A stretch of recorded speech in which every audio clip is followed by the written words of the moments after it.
சேர மன்னனின் தலைநகராக விளங்கிய வரலாற்று சிறப்புமிக்க இந்த கரூர் மாநகருக்கு சென்ற ஆண்டு செப்டம்பர் மாதம் ஒரு கட்சியினுடைய தலைவராக வந்த தளபதி அவர்கள் இன்று கரூர் மண்ணிலே தமிழகத்தினுடைய முதலமைச்சராக காலெடுத்து வைத்திருக்கிறார்.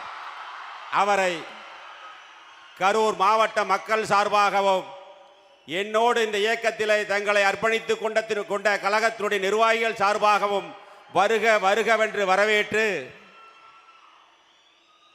தமிழகத்திலே ஒரு புரட்சியை ஏற்படுத்திய தலைவர் புரட்சி தலைவர் எம்ஜிஆர் 1972 இயக்கம் ஆரம்பித்த பொழுது அரசியல் நோக்கர்கள் சொன்னார்கள், விசில் அடிக்கிறவங்களை வச்சுக்கிட்டு அரசியல் கட்சியை நடத்த முடியுமா என்று கேட்டார்கள். அதற்கு பதில் சொல்லிய தலைவர் புரட்சி தலைவர் எம்ஜிஆர் 1977 ஆட்சிக்கு வந்த பொழுது சொன்னார்கள், அவர்களால் பொறுக்க முடியவில்லை. அவர்கள் சொன்னார்கள், திரையுலகிலே இருந்து வந்தவருக்கு ஆட்சி நடத்த தெரியுமா என்று சொன்னார்கள். ஆனால் அதே புரட்சி தலைவர் எம்ஜிஆர் தான் இருக்கின்ற வரை 3 முறை தமிழகத்தினுடைய முதலமைச்சராக இருந்து சரித்திர சாதனை படைத்து இந்தியாவையே திரும்பி பார்க்க வைத்த தலைவர். அதே போலதான் இப்பொழுது புரட்சி தலைவருடைய அன்பும் மாண்புமிகு புரட்சி தலைவி அம்மாவுடைய வீரமும் ஒன்று சேர்ந்த தலைவராக நம்முடைய புரட்சி தளபதி நம்முடைய தமிழக முதலமைச்சர் அவர்களை தமிழகம் மட்டுமல்ல இந்தியாவே உற்று நோக்கி கொண்டிருக்கிறது. தளபதி அவர்களே, உங்களை காண கரூர் மக்கள் மட்டுமல்ல தமிழக மக்களே தவம் கிடக்கிறார்கள். இங்கே இருக்கின்ற இளைஞர் பட்டாளம் இன்றைய இருக்கின்ற இளைஞர் பட்டாளம் மட்டுமல்ல, இன்னும் வரக்கூடிய இளைஞர் பட்டாளமும் சேர்ந்து வரக்கூடிய இளைஞர் பட்டாளமும் உங்கள் பின்னால் தான். ஒரு சின்ன பையன் என் பேரன் கேட்குறான், இவ்வளோதான் இருக்கிறான்.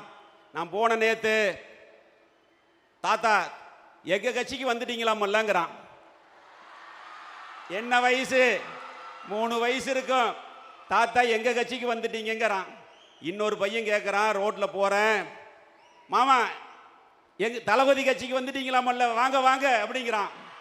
அதனால தான் சொல்கிறேன், இனிமேல் தளபதி ஆட்சி தான் தமிழகத்தில், என்றுமே தளபதி ஆட்சி தான். அதிமுகவில் அனைத்து இந்திய அண்ணா திராவிட முன்னேற்ற கழகத்தில் மாண்புமிகு இதய தெய்வம் புரட்சி தலைவி அம்மாவுடைய கரத்தை வலுப்படுத்துவதற்காக எண்ணற்ற தியாகங்களை செய்திருக்கிறோம். அவரை நிரந்தர கழகத்துடைய நிரந்தர பொதுச் செயலாளர் என்று சொன்னோம். அதே போலதான் இதே மேடையிலே சொல்கிறேன், தமிழகத்தினுடைய நிரந்தர முதலமைச்சர் நம்முடைய தளபதி அவர்கள். இயக்கம் ஆரம்பித்து 2 ஆண்டுகளில் தமிழகம் மட்டுமல்ல இந்தியாவையே திரும்பி பார்த்த வரலாறை படைத்த தலைவர் நம்முடைய தளபதி அவர்கள். அவர்களுக்கு முன்னால் ஆட்சிக்கு வந்திருக்கிறார். ஆனால் இதற்கு முன்னர் ஆட்சியில் இருந்த தீய சக்தி திமுக விடியலை தருகிறேன் என்று சொல்லி அவர்களுக்கு தான் விடிஞ்சது, தமிழக மக்களுக்கு அல்ல. பணம் மட்டும் இருந்தால் போதும், அதிகாரம் இருந்தால் போதும், ஆட்சிக்கு வந்து விடலாம் என்று மனக்கணக்கு போட்டவர்களுடைய மனக்கோட்டையை தகர்த்த தலைவன் இந்த நம்முடைய தலைவர் அவர்கள். ஆட்சி அதிகாரத்திற்கும் வேலை இல்லை, பணத்திற்கும் வேலை இல்லை, அன்புக்கு அடிமை என்பதை நிரூபித்த இளைஞர் பட்டாளம் இருக்கிறது. நீங்கள் உத்தரவிடுங்கள். உங்கள் பின்னால் ஒரு எளிய தொண்டனாக உங்கள் பின்னால் இந்த இயக்கத்தை கழகத்தை வலுப்படுத்துவதற்கு இரவு பகல் பாராமல் போராடுவோம். அதில் எந்த மாற்று கருத்தும் கிடையாது. எனவே தமிழகம் என்பது இனிமேல் தளபதி கையில் தான் இருக்கிறது. தளபதி ஆட்சிக்கு வந்திருக்கிறார். நிறைய சவால்கள் இருக்கிறது. போன தீய சக்தி திமுக ஆட்சியில் மிகப்பெரிய பொருளாதார நெருக்கடி இருந்தது. குழந்தைகள் பெண்களுக்கான பாதுகாப்பு ஒரு சவாலாக இருக்கிறது. போதைப் பொருள் ஒரு சவாலாக இருக்கிறது. சட்டம் ஒழுங்கு ஒரு சவாலாக இருக்கிறது. இப்பொழுது புதிதாக கர்நாடகாவில் இருந்த காவேரி பிரச்சனை ஒரு சவாலாக இருக்கிறது. இங்கே இருக்கக்கூடிய இளைஞர் பட்டாளத்தினுடைய வேலை வாய்ப்பு ஒரு சவாலாக இருக்கிறது.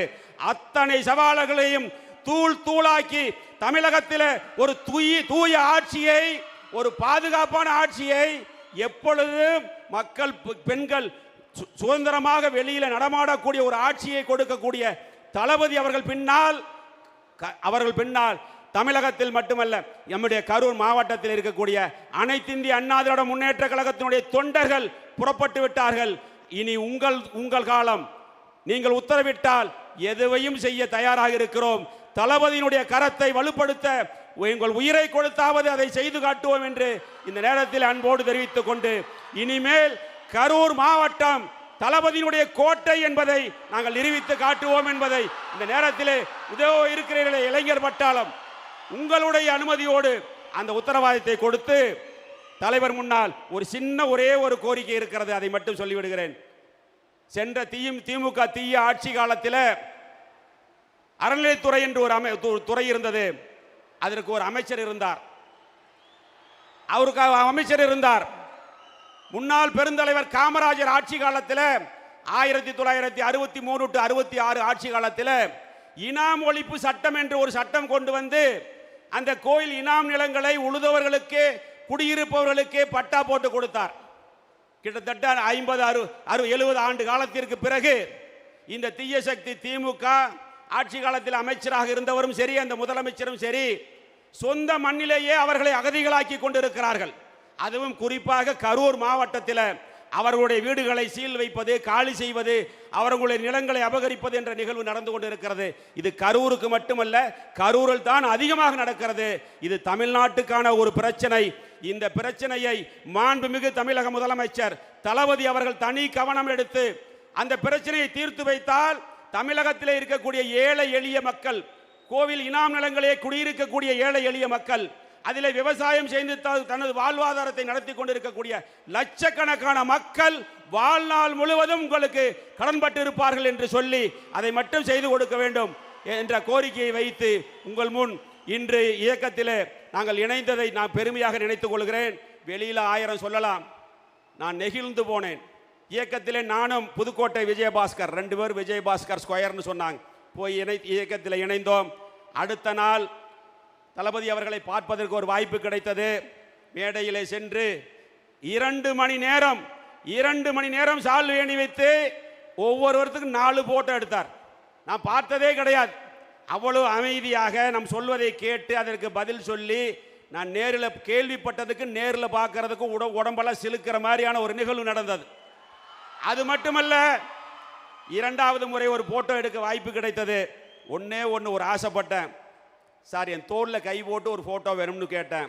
உடனடியாக அதை செய்து கொடுத்தார். உண்மையிலேயே நான் அதை கனவா நினைவா என்று எண்ணி பார்க்கின்ற அளவிற்கு அவ்வளவு பாசத்தோடும் பரிவோடும் நடந்து கொண்ட தளபதி அவர்கள் பணத்தாலும் அதிகாரத்தாலும் மக்கள் மனதை வெல்ல முடியாது, பாசத்தால் வெல்லலாம் என்பதை நிரூபித்து காட்டிய நம்முடைய தளபதி அவர்களுடைய ஆட்சி சிறக்க வேண்டும். தொடர்ந்து தமிழகத்தில் நம் தளபதியினுடைய ஆட்சிதான் என்று உத்தரவாதம் கொடுத்து எங்களை எல்லாம் இந்த இயக்கத்தில் இணைத்துக் கொண்டதற்கு மீண்டும் ஒரு முறை நன்றி கூறி விடைபெறுகிறேன். நன்றி, வணக்கம்.